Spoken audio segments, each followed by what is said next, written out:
YCP ప్రభుత్వంలో ప్రజాధనమంతా ప్రభుత్వ సలహాదారుల పాలవుతోందా? YCP ప్రభుత్వంలో కేవలం సలహాదారుల కోసం పెట్టిన ఖర్చు అక్షరాల 680 కోట్ల రూపాయల. ఒక్క సజ్జల రామకృష్ణారెడ్డికే ఇప్పటి వరకు ప్రభుత్వం తరపు నుంచి 140 కోట్ల రూపాయలు ఖర్చు పెట్టారా అంటే అవుననే సమాధానం ఇస్తున్నారు కొంతమంది రాజకీయ విశ్లేషకులు. ఇక ఇదే అంశానికి సంబంధించి మనతో మాట్లాడేందుకు ప్రముఖ రాజకీయ విశ్లేషకులు, ప్రముఖ సీనియర్ జర్నలిస్ట్ సిఎస్ రావు గారు మనతో ఉన్నారు. ఆయనతో మాట్లాడదాం. Sir hi sir. Hello Krishna sir, YCP ప్రభుత్వంలో ప్రజాధనం మొత్తం కూడా ఈ ప్రభుత్వ సలహాదారుల పాలవుతోందా? ప్రభుత్వ సలహాదారుల పేరిట ఇప్పటి వరకు వైసీపీ ప్రభుత్వం 680 కోట్ల రూపాయలు ఖర్చు పెట్టిందా? ఒక్క సజ్జల రామకృష్ణారెడ్డికే 140 కోట్ల రూపాయలు ఖర్చు పెట్టిందా అంటే ఏం చెప్తారు సార్? ఇప్పుడు ఒకటేంటంటే జగన్మోహన్ రెడ్డి క్యాబినెట్ కన్నా కూడా సలహాదారులకు సంబంధించినటువంటి సంఖ్య త్రిబుల్ ఉంటుంది. త్రిబుల్ కాదు, ఇంకా ఎక్కువ ఉండొచ్చు. దాదాపు 100 మంది ఉన్నారు, 170 మంది దాకా ఉన్నారు అని చెప్పి చెప్తున్నారు. కానీ ఇప్పటివరకు అసలు ఎంతమంది సలహాదారులు ఉన్నారు, ఆ సలహాదారుల పేర్లు ఏంటి, వాళ్ళ మొహాలు ఏంటో కూడా జగన్మోహన్ రెడ్డికి తెలియదు అనేటువంటి వార్త కూడా బలంగా వినపడుతుంది. సరే, ఇంతమంది సలహాదారులను పెట్టుకున్నారు కదా, ప్రజాధనం అది. అసలు ప్రజాధనాన్ని దుర్వినియోగం చేస్తున్నట్టు చంద్రబాబు నాయుడు అనేది 2019లో ఒక పెద్ద ఆర్టికల్స్ ఎలక్షన్ ముందు కానీ ఎలక్షన్ తర్వాత కంపేర్ చేస్తూ కానీ వాళ్ళ సొంత మీడియాలోనే రాసుకున్నారు. సో నిజమే కదా అని చెప్పన్నారు. చంద్రబాబు నాయుడు ఏమో హిమాలయ వాటర్ తాగుతాడు, అది ఒక 700-800 అవుతుంది. అదే జగన్మోహన్ రెడ్డి అయితే కేవలం 25 రూపాయల బాటిల్ తాగుతాడు, 25 రూపాయల కిల్లే బాటిల్ తాగుతాడు. కాబట్టి వీళ్ళిద్దరూ కంపారిజన్ ఇది. ప్రజా సంపదని దుర్వినియోగం చేయకుండా ఎలా పరిపాలన చేస్తున్నాడు జగన్మోహన్ రెడ్డి చూడండి అని చెప్పి అప్పట్లో చూసాం ఆర్టికల్స్. ఆ తర్వాత సీన్ కట్ చేస్తే సలహాదారులు పెట్టుకున్నారు. సలహాదారులు పెట్టుకొని ఒక్కొక్కరికి 1,00,000, 2 లక్షలు వాళ్ళు ఇష్టం వచ్చినట్టు శాలరీస్ ఫిక్స్ చేశారు. ఇప్పుడు మొత్తం సలహాదారులకు సంబంధించినటువంటి మొత్తం ఖర్చు లెక్కేస్తే దాదాపు 700 కోట్లు ఉందని చెప్పేసి లెక్క తెలుస్తున్నారు ప్రాథమికంగా. అది నాదెండ్ల మనోహర్ జనసేనకు సంబంధించినటువంటి రాజకీయ కమిటీ చైర్మన్గా ఉన్న ఆయన బయటపెట్టారు. దాంట్లో 140 కోట్లు కేవలం సజ్జల రామకృష్ణారెడ్డికే మొత్తం జమ అయ్యిందని చెప్పి ఆయన అఫీషియల్గా బయటపెట్టారు.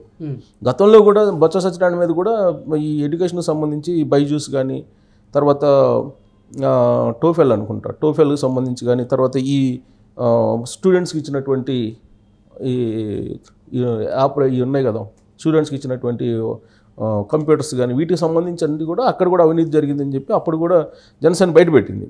సరే, ఈ సలహాదారుల విషయానికి వచ్చేటప్పుడు 100 మంది సలహాదారులను పెట్టుకున్నారు. సరే, సలహాదారులను పెట్టుకున్నారు, బాగానే ఉంది. మీకు ఇంకో చిత్రం ఏంటంటే ఇప్పుడు జనసేన నాదెండ్ల మనోహర్ ఇంకా బయటపెట్టాల, కొంత బయటపెట్టాడు. ఆ సలహాదారుల్లో సగం మందికి పైగా తెలంగాణ వాళ్ళు ఉన్నారు. సలహాదారులు కానీ పిఆర్ఓలు కానీ సగం మందికి పైగా తెలంగాణ వాళ్ళు ఉన్నారు. తెలంగాణ ఉన్నవాళ్ళు ఎవరు? అమరు, దేవులపల్లి అమరు, మన శ్రీనివాస్, కొమ్మినేని శ్రీనివాసు, వీళ్ళంతా ఖమ్మం నుంచి ఆయన వచ్చాడు. సో వీళ్ళంతా తెలంగాణ వాళ్ళు. సరే, ఇక లెక్క పెట్టుకుంటే పోతే పేర్లు చెప్పడం అనవసరం. దాదాపు సగం మంది తెలంగాణ వాళ్ళు ఉన్నారు, పిఆర్ఓలు కానీ అడ్వైజర్ కానీ. వాళ్ళందరూ కూడా సాక్షి ఎంప్లాయీస్ అనేది ఒక రూమర్ వినపడతాం. రూమర్ కాదు, తెలుగుదేశం వాళ్ళు పేర్లతో సహా చెప్పారు కదా. సాక్షిలో ఎవరైతే జర్నలిస్టులు ఉన్నారో వాళ్ళందరినీ తీసుకొచ్చేసి రీప్లేస్ చేసేసి ఉపాధి వాళ్ళని తీసుకొచ్చేసి ఇక్కడ ఉపాధి కల్పించారు. అంటే సాక్షిలో వాళ్ళకి శాలరీలు ఇవ్వకుండా ప్రభుత్వం నుంచి శాలరీలు ఇచ్చేస్తున్నారు. ఇంకోటి విచిత్రం ఇదేంటంటే దేవులపల్లి అమర్ ఎవరైతే ఉన్నారో అతను తెలంగాణ ఉద్యమం నడుస్తున్నప్పుడు ఆంధ్రప్రదేశ్ని కానీ ఆంధ్రప్రదేశ్ ప్రజల్ని కానీ నీచంగా మాట్లాడారు. ఏం మాట్లాడారు తెలుసా? తెలంగాణ వాళ్ళు వదిలినటువంటి అశుద్ధం నీళ్ళని కింద ఉన్నటువంటి ఆంధ్ర వాళ్ళు తాగుతున్నారు అనేటువంటి మాట వాడారు. అలాంటి అమర్ని తీసుకెళ్ళి అక్కడ సలహాదారుగా పెట్టారు. దీనికి మళ్ళా నేషనల్ రాష్ట్ర మీడియా సలహాదారు కోఆర్డినేటర్గా ఏదో పెట్టారు. కొమ్మినేని శ్రీనివాస్కి ఏమి ఇచ్చారు? ప్రెస్ అకాడమీ చైర్మన్ ఇచ్చారు. ఇలా చెప్పుకుంటూ పోతే అనేక మంది ఉన్నారు. తర్వాత అసలు సలహాదారులు అంతమందిని పెట్టుకొని ఇన్ని కోట్ల రూపాయలు దుర్వినియోగం అయింది కదా, ఇది దుర్వినియోగం కాదా అని ప్రశ్న వేసుకుంటే అది దుర్వినియోగం అవుతుందని చెప్పి నా జర్నలిజం గురువు, నేను గౌరవించేటువంటి గురువు, నిజంగా ఆయన మీద నాకు అపారమైనటువంటి గౌరవం పెరుగుతుంది, రామచంద్రమూర్తి గారు. ఇవాళ తెలుగు జర్నలిజంలో ఎవరైనా ఐకాన్గా ఉన్నారంటే రామచంద్రమూర్తి గారు. ఆయనని సలహాదారుగా పెట్టుకున్నారు. అక్కడ సలహాదారుగా పెట్టుకొని కరెక్ట్గా 4 నెలలు 5 నెలలు ఉండి సలహాలు, అసలు జగన్మోహన్ రెడ్డి సలహాలే తీసుకోవట్లేదు, ఇంక నేనెందుకు అనవసరంగా అని చెప్పి ఆయన చాలా గౌరవంగా బయటకు వచ్చారు. అంటే అలాంటి వాళ్ళు బయటకు వచ్చారు. ఎవరైతే కొంత నైతికంగా ఆలోచించే వాళ్ళు ఉన్నారో, నైతికంగా ఆలోచించే ఆయన బయటకు వచ్చారు. మిగతా వాళ్ళు అసలు ఏం లేదు, సలహాదారులు అంటే ఏం లేదు. ఆడ కుర్చీ ఉంటుంది, అక్కడ చాంబర్ ఉంటుందో కూడా లేదు తెలియదు, ఒక రూమ్ ఉంటుంది, ఆ రూమ్లో కూర్చోబెడతారు, నెల 1,00,000 2 లక్షలు శాలరీ ఇస్తున్నారు. ఇది ప్రజాధనం. ఆంధ్రప్రదేశ్ ప్రజలు అసలే అప్పుల్లో ఉంది ఆంధ్రప్రదేశ్. 700 కోట్లు అంటే మాటల, 700 కోట్లు అంటే చిన్న విషయం. ఆ 700 కోట్లు ప్లస్ 140 కోట్లు సజ్జల రామకృష్ణ దాంట్లో 140 కోట్లు ఉందని చెప్పి ఇంకొక 300 కోట్లు ఉంటే పట్టిసీమ కట్టాడు 1000 కోట్లతోటి చంద్రబాబు నాయుడు. గతంలో పట్టిసీమ కట్టాడు కదా, ఇవాళ పట్టిసీమ వల్లనే కదా కృష్ణా డెల్టా ఎంతో కొంత నీళ్ళు వస్తుంది, లేకపోతే అవి కూడా లేవు కదా. ఇవాళ నాగార్జున సాగర్లో నీళ్ళు లేవు, శ్రీశైలంలో నీళ్ళు లేవు. సో ఇవాళ కృష్ణా డెల్టాకి ఎంతో కొంత నీళ్ళు వస్తుందంటే పట్టిసీమ, దానికి మొత్తం కలిపి 1000 కోట్లు అది. సో ఈయన సలహాదారులకి 700 కోట్లు ఇచ్చే, దాంట్లో మళ్ళీ 140 కోట్లు ఇయ్యింది, మొత్తం కలిపితే ఇంకొద్దిగా 300 కోట్లు కలిపితే ఒక పట్టిసీమ లాంటి ప్రాజెక్ట్ వచ్చేది. సో ఇలాంటి పరిపాలన జగన్మోహన్ రెడ్డి చేస్తున్నాయంటే, పోనీ సలహాదారులతో సలహాలను తీసుకుంటున్నారా? ఏ రోజైనా సలహా తీసుకున్నట్టు ఆ సలహాదారులు చెప్తారా? 100 మంది ఉన్నారు కదా సలహాదారులు, దాదాపు 140 మంది 170 మంది ఉన్నారని చెప్పి అంటున్నారు సలహాదారులు. సో వాళ్ళు చెప్పగలరా మా దగ్గర నుంచి సలహా తీసుకున్నారని? ఒక్క సజ్జల రామకృష్ణారెడ్డి తప్ప సీఎం క్యాంప్ ఆఫీసులోకి వెళ్ళి మాట్లాడేటువంటి సలహాదారులు ఎవరు లేరు. ఏ సమస్య వచ్చినా, ఏ డిపార్ట్మెంట్కి సంబంధించినా ఒక సజ్జల రామకృష్ణారెడ్డి మాత్రం వెళ్ళి సలహాలు సూచనలు ఇస్తారో మళ్ళీ ఆయన చెప్పింది తింటారో తెలియదు. మొత్తం మీద ఒక సలహాదారునిగా నిత్యం అందరికి కనిపించేది ఆయన ఒక్కడే, సజ్జల రామకృష్ణారెడ్డి తప్ప ఇంకెవరైనా కనిపిస్తున్నారా సలహాదారులు?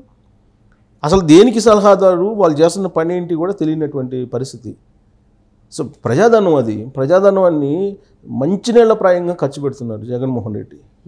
6 కిలోమీటర్లు 7 కిలోమీటర్లకి హెలికాప్టర్ వాడారు జగన్మోహన్ రెడ్డి. తెనాలిని, తాడేపల్లి నుంచి తెనాలి వెళ్ళడానికి హెలికాప్టర్ వాడారు. ఎవరన్నా వాడతారా? తన సొంత డబ్బు అయితే వాడతాడు ఆయన? పోనీ వీళ్ళందరికీ ఊరకు కూర్చోబెట్టి సలహాదారులుగా శాలరీస్ ఇస్తున్నాడు కదా, 1,00,000 2 లక్షలు ఇస్తున్నారుగా. మరి సాక్షి పేపర్లోనో లేకపోతే సాక్షి మీడియాలో ఉండేటువంటి వాళ్ళకి శాలరీస్ ఏమైనా పెంచారా? పెంచాలి కదా. అంత ఉదారవాది అయితే జగన్మోహన్ రెడ్డి. అంటే జగన్మోహన్ రెడ్డిని నేను విమర్శించడం కాదు, ఇది ఒక బాధ. ఒక సీనియర్ జర్నలిస్ట్గా ప్రజాధనాన్ని ఏ విధంగా అతను దుర్వినియోగం చేస్తున్నాడు అనేది బాధ, అంతే. ఇప్పుడు దాన్ని చూసిన వాళ్ళు ఏమంటారు, నువ్వు తెలుగుదేశంలో అది చంద్రబాబు నాయుడుకి అనుకూలంగా, ఎవ్వరికి అనుకూలం కాదు, సమాజానికి అనుకూలం. ఒక జర్నలిస్ట్గా 26 సంవత్సరాల పాటు నేను పనిచేసేది ఓన్లీ సమాజం కోసం పనిచేస్తే సమాజం పక్షమే ఉంటాం మేము. కాబట్టి ఈ ఇప్పుడు చంద్రబాబు నాయుడు ఎందుకు ఓడించారు ప్రజలు?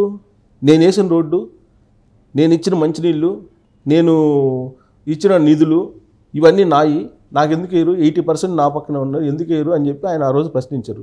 సీన్ కట్ చేస్తే 2019లో ఎక్కడ కూర్చోబెట్టారో చంద్రబాబు నాయుడు తెలుసు ప్రజలు. ఇవాళ జగన్మోహన్ రెడ్డి ఏమంటున్నారు, నేను ఇచ్చిన నిధులు, నేను నొక్కిన బటను, ఎందుకు వేయరు నాకు ఓట్లు అంటున్నారు. ఎలా వేస్తారు? సొంత డబ్బు అది. అసలు నేను ఇచ్చిన డబ్బులు అని చెప్పి మా వైఎస్ఆర్ కాంగ్రెస్ పార్టీ ఇచ్చిన డబ్బులు అని అంటే అంతకన్నా భావదారిద్రం ఇంకోట్లేదు. ప్రజల డబ్బుతోటి వాళ్ళు బతుకుతున్నారు, వాళ్ళ బతికే ప్రజల డబ్బు, వాళ్ళ నడకే ప్రజల డబ్బు. ప్రజాసేవకులు అని చెప్పి వచ్చి ప్రజల మీద పెత్తనం చేయడానికి ఎవరు మీరు అసలు? అది నైతికంగా ప్రమాణం చేశారు కదా ఆ రోజు ముఖ్యమంత్రిగా. ఆ ప్రమాణ స్వీకారం చేసిన రోజు ఏదైతే ప్రమాణం చేశారో ఆ ప్రమాణానికి అనుగుణంగా పనిచేస్తున్నారా? ఈ దుర్వినియోగం అనేది అంతమంది సలహాదారులకి అన్ని కోట్లు పెట్టి ఇస్తున్నారంటే తన సొంత డబ్బు అయితే ఇస్తారా జగన్మోహన్ రెడ్డి? తన కంపెనీలు ఉన్నాయి కదా, తను పారిశ్రామికవేత్త, ఫస్ట్ పారిశ్రామికవేత్త కదా ఆయన. సో ఇండస్ట్రీస్ నడుపుతూ వచ్చారు కదా, వ్యాపారవేత్త కదా అతను, పొలిటీషియన్ కన్నా వ్యాపారవేత్త. సో ఆ వ్యాపారవేత్తగా ఉన్నటువంటి ఆయన తన కంపెనీల ఉద్యోగులకి ఈ విధంగా దుర్వినియోగం చేస్తే ఊరికి పని లేకుండా కూర్చోబెట్టి లక్షల జీతం ఇస్తారా? ఎవరైనా కానీ ఇస్తారా? ఎవరు కేవలం ప్రజాధనం కాబట్టి మనది కాదు కదా, ప్రజల నుంచి వసూలు చేస్తున్నాం డబ్బులు, ప్రజల నుంచి వస్తున్నాయి, ఇచ్చేస్తాం, నా ఇష్టం వచ్చినట్టు ఇస్తాను, నాకు అధికారం ఇచ్చారు కాబట్టి నా ఇష్టం వచ్చినట్టు చేసుకుంటా అన్నట్టు ఉంది. అది ఆయన ఆత్మపరిశీలన చేసుకోవాలి. ఇప్పుడు ఆయన ఏదో విమర్శించడం కాదు, ఆయన ఆత్మపరిశీలన చేసుకోవాలి. ఎందుకంటే అక్కడ ఉండేటువంటి 5 కోట్ల ప్రజలకు సంబంధించినటువంటి భవిష్యత్తు, రాష్ట్ర భవిష్యత్తు ఆయన ఆత్మపరిశీలన చేసుకోవాలి. తను ఏం చేస్తున్నారు, తను ఏం చేయాలి అనేది ఆత్మపరిశీలన చేసుకోవాలి. జగన్మోహన్ రెడ్డి కాదు, రేపు ముఖ్యమంత్రి మారితే ఇంకొక ముఖ్యమంత్రి వచ్చినా కానీ ఖచ్చితంగా ఆత్మపరిశీలన చేసుకోవాలి. ప్రతి పైసా కూడా తన ఇంట్లో పైసా, తన జేబులో పైసా ఖర్చు పెడుతున్నట్టు ఫీల్ అవ్వాలి. ప్రజాసేవకు వచ్చేవనేది ప్రతి సెకను తన మనసులో ఉంటే తప్ప ఆ బాధ్యత, ఆ నైతికత రాదు వీళ్ళకి. అలా కాకుండా 700 కోట్లు కనీసం సలహాదారులకు పెట్టారు. పైగా ఆ సలహాదారుల్లో సగం మందికి పైగా ఇతర రాష్ట్రాలలో ఉన్నారని అంటే ఏం బాధ్యతగా వ్యవహరిస్తున్నట్టు జగన్మోహన్ రెడ్డి? చాలా బాధేస్తుంది. ఒకప్పుడు నేను ఊహించుకున్నటువంటి జగన్మోహన్ రెడ్డికి ఇప్పుడు అతను వ్యవహరిస్తున్నటువంటి తీరుకి ముఖ్యమంత్రి హోదాలో పూర్తి విరుద్ధంగా ఉంది. ఇది మార్చుకోకపోతే కనుక ఆంధ్రప్రదేశ్ నష్టపోతే ఆంధ్రప్రదేశ్ ప్రజలు నష్టపోతారు. ఆయనకేం కాదు, ఆయన ఇంట్లో వెళ్ళి కూర్చుంటారు అంతే. ఆయన హ్యాపీగా నేను దిగిపోతాను అంటున్నాను, ఎంజాయ్ చేశాడు, అయిపోయింది. తను ఏదైతే గోల్ అనుకున్నారో, తను ఏదైతే రీచ్ కావాలనుకున్నారో అది రీచ్ అయిపోయారు. సాచురేటెడ్ స్టేజ్కి వెళ్ళిపోయారు ఆయన. అందుకే ఆయన చెప్పారు కదా, నేను హ్యాపీగా దిగిపోతానని. అయిపోయింది, చేయగలిగిందంతా చేశారు, హ్యాపీగా ఎంజాయ్ చేసేసారు, అయిపోయింది. అల్టిమేట్గా ఏంటి, ఈ దుర్వినియోగ బాధ్యులుగా ఎవరైతే ఉన్నారో వాళ్ళ దగ్గర రికవరీ చేసే చట్టం ఉండాలి. అది లేదు కాబట్టి ఇష్టం వచ్చినట్టు చేస్తున్నారు అంతే. ఇప్పుడు పన్నులు ప్రత్యక్షంగా పరోక్షంగా చెల్లిస్తున్నారు కదా ప్రజలు. ప్రతి వాళ్ళ నుంచి పన్నులు ప్రత్యక్షంగానే పరోక్షంగానే వసూలు చేస్తున్నారు కదా. ఆ డబ్బుతోటే కదా ఈయన కారులో తిరిగినా, ఈయన మంచినీళ్ళు తాగినా, ఈయన తిండి తిన్నా, లేకపోతే ఈయన ఎక్కడికైనా ట్రావెల్ చేసినా మొత్తం ప్రజల డబ్బే కదా. అది ఆశోయి ఉండాలి, ప్రజాప్రతినిధులకు ఆశోయి ఉండాలి. నేను ఇస్తున్నాను అని అంటే సొంత డబ్బులో ఇస్తున్నారా ఏంటి? సొంత డబ్బులో ఎవరు నేను ఇస్తున్నా అంటే అంతకన్నా భావదారిద్ర్యం ఇంకోటి లేదు. ఇదే కనుక పదే చెబితే చంద్రబాబు నాయుడికి 2019లో ఆయన ఏది చెప్పి చెబితే ప్రజలు ఎలా రివర్స్ అయ్యారో ఈసారి కూడా ప్రజలు ఆలోచిస్తారు. ప్రజలు ఏం తెలివి తక్కువ కదా, అవకాశం కోసం చూస్తుంటారు. అవకాశం వచ్చినప్పుడు వాళ్ళు ఏం చేయాలో అది చేస్తారు. సరే, ప్రజలు అనుకూలంగా ఉన్నారా వ్యతిరేకంగా ఉన్నారా అనేది ప్రజాక్షేత్రంలో తెలుస్తుంది. కానీ అతను చేసే పనులు మాత్రం అసలు ఏమాత్రం దుర్వినియోగం, అంత పెద్ద ఎత్తున దుర్వినియోగం జరిగింది. దానికి బాధ్యులు ఎవరు? బాధ్యత ఉండాలి కదా, కనీసం మినిమం బాధ్యత ఉండాలి. ప్రజాప్రతినిధిగా ఒక సీఎంగా ఉన్నప్పుడు మినిమం బాధ్యత ఉండాలి. ప్రజలకి విశ్వసనీయంగా ఉండాలి, ప్రజల పక్షాన ఉండాలి. కానీ ఆయన ఎవరికి పడితే వాళ్ళకి సలహాదారులకి ఇచ్చేసి వాళ్ళకి పని లేకుండా ఎందుకు సలహా వాళ్ళకి అర్థం కావట్లా. తీసుకున్న వాళ్ళకి నెల అకౌంట్లో 1,50,000 2 లక్షలు పడుతుంది కాబట్టి వాళ్ళు ఎంజాయ్ చేస్తున్నారు. సో ఇది కరెక్ట్ కాదు. ఇది ఖచ్చితంగా మనం ప్రశ్నించాల్సిందే, ప్లస్ వాళ్ళు ఆలోచించాల్సిందే. Okay sir, thank you sir. Thank you.